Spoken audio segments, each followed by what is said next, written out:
नमस्कार मित्रांनो, मुद्द्याचं बोला या यूट्यूब चॅनलमध्ये तुमच्या सर्वांचं हार्दिक स्वागत। मित्रांनो, निंबाळकर सर गेल्यानंतर त्यांचा सगळ्यात आवडता आणि महत्त्वाचा असलेला सर्जा बैलाविषयी अनेक घडामोडी घडून गेल्या। खरं तर हा बैल त्यांनी स्वतः गौतम काकडे यांच्याकडून खरेदी केला होता।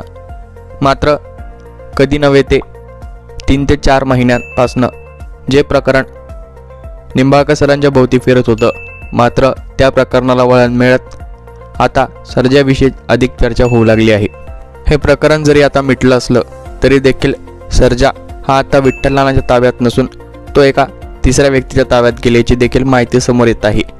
विठ्ठल ड्रायव्हर यांनी देखील एक मोठा विठ्ठल ड्रायव्हर यांनी देखील एक कडक इशारा दिलेला आहे की इथून पुढे माझं नाव कुठल्याही बॅनरवरती आपण टाकू नये आणि आपण जर ते टाकलं तर मी कडक कायदेशीर कारवाई करेल असं देखील विठ्ठल ड्रायव्हर यांनी सांगितलेलं आहे।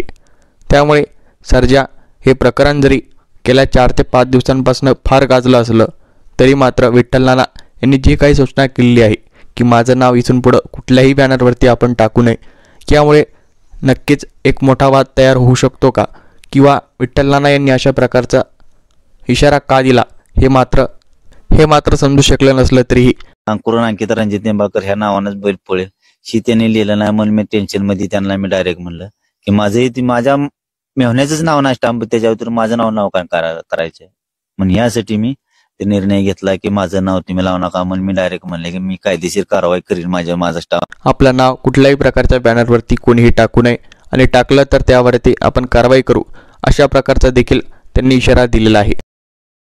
तुम्हाला काय वाटतं, विठ्ठल नाना यांनी नेमकं हे असं का म्हटलं असेल याविषयी आपली प्रतिक्रिया आम्हाला कमेंट बॉक्समध्ये नक्की सांगा व हा व्हिडिओ आवडला असल्यास चॅनलला नक्की सबस्क्राईब करा। मनपूर्वक धन्यवाद।